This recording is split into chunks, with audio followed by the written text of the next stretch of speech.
মাছে ভাতে বাঙালি এই কথাটার সাথে নিশ্চয়ই আমরা সবাই পরিচিত। আর আমাদের জাতীয় মাছ হচ্ছে ইলিশ। এই ইলিশ দিয়ে রান্না করা হয় অনেক অনেক পদ। তবে আমি ভেবেছি ইলিশের 5টি রেসিপি আপনাদের মাঝে তুলে ধরবো ডে বাই ডে। আজকে থাকছে আমার প্রথম রেসিপি। কিন্তু প্রথম দিনেই এভাবে একটা মাছ হাত থেকে পড়ে গেল। বাকি রেসিপিগুলো যে কিভাবে হবে একমাত্র আল্লাহই জানে। তো দেখা যাক বাকি মাছগুলো দিয়ে আমি কি কি রেসিপি রান্না করি। So hello everyone, welcome to my new vlog. আজকে আমি রান্না করব পানি কচু দিয়ে ইলিশ মাছ। ছোটোবেলায় এই রান্নাটা বাবার খুব প্রিয় ছিল বলে মা সচরাচরই রান্না করে থাকতো। তবে ছোটোবেলায় সবজি খেতে তেমন পছন্দ করতাম না বলে 1-2 পিসের বেশি কখনোই খেতাম না। এখন বড় হওয়ার বয়স হওয়ার সাথে সাথে মনে হচ্ছে সবজি খেতেই বেশ ভালো লাগে। তো আজকে মনে হলো মায়ের এই রান্নাটা আমি নিজে ট্রাই করে দেখি মায়ের মতো স্বাদ হয় কি না। তো একে একে আমি পিস করে কেটে নিচ্ছিলাম। এই পানি কচুর কিন্তু একটা বিশেষ ঘটনাও রয়েছে। একটা সময় সূর্যগ্রহণ বা চন্দ্রগ্রহণ হলে মা চাচিরা বলতো যে এই সময় কিছু যেন না করা হয়। যারা আসলে প্রেগনেন্ট অবস্থায় থাকে তারা যদি এই সময় কিছু করে তাহলে নাকি বাচ্চার উপরে সেটার এফেক্ট পড়ে। তো এরকমই কোনো এক সূর্যগ্রহণের সময় আমার মা এই পানি কচু কেচে কেচে রান্না করেছিল, যার সুবাদে নাকি আমার কানের পিছনে এরকম ছিদ্র ছিদ্র দাগ হয়ে গেছে। তবে এখনকার সময়ে এগুলো কিন্তু নিছক কুসংস্কারই বটে। তো আমি ফিরে গেলাম আমার রান্নায়। কচুগুলো আমি কাটার পরে এভাবে ভালোভাবে কেচে নিচ্ছি কাঁটা চামচের সাহায্যে, যাতে এটার ভিতরে রান্নার সময় মশলাগুলো সুন্দরভাবে অবজার্ভ হয়ে যায়। এভাবে কেচে নিলে কিন্তু কচু সিদ্ধ করে নিতে হয় না। তবে এক একজনের রান্নার প্রসেস এক এক রকম। আমি এই পর্যায়ে কচুটাকে সিদ্ধ করব না, জাস্ট কেচেই আমি এটাকে হালকা ভেজে রান্না করব।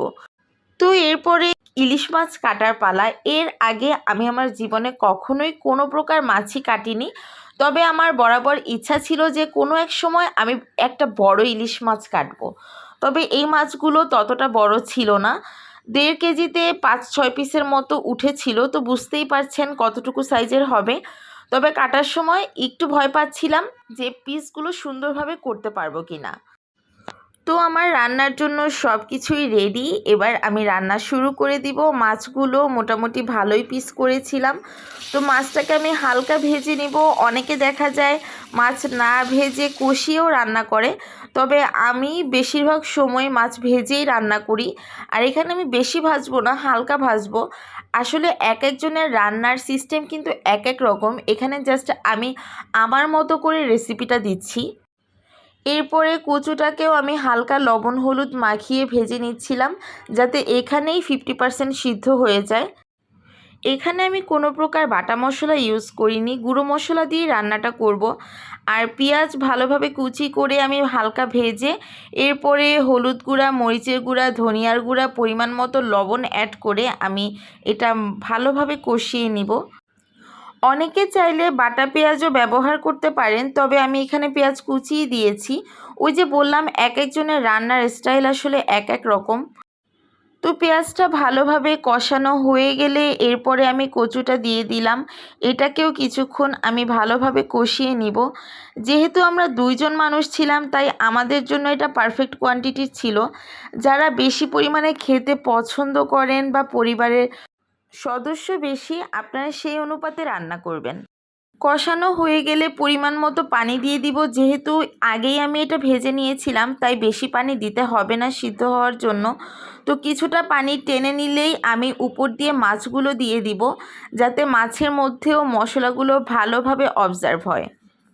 ইলিশ মাছ দিয়ে কিন্তু অনেক কিছুই রান্না করা যায়। অনেক তরকারির সাথেই আসলে ইলিশ মাছের স্বাদটা দ্বিগুণ হয়ে যায়। তবে এই পানি কচু দিয়ে ইলিশ মাছ রান্নার রেসিপিটা কিন্তু একদম প্রাচীন পর্যায়ের। কারা কারা এভাবে রান্না করে খেতে ভালোবাসেন অবশ্যই জানাবেন। তো ফাইনালি আমার রান্না রেডি, আর দেখতেই পাচ্ছেন কতটা মুখরোচক হয়েছে। একদম কচু দিয়ে ইলিশ মাছের মাখা মাখা ঝোল করেছিলাম, ঝাল ঝাল, খেতে অসাধারণ হয়েছিল। ইলিশ মাছ নিজেই আসলে এতটাই মজাদার যে যে কোনো কিছু দিয়ে রান্না করলেই কিন্তু এমনিতেই মজাদার লাগবে। আর সেটা যদি হয় এই পানি কচু দিয়ে মাখা মাখা ঝোল ইলিশ, তাহলে তো কথাই নেই।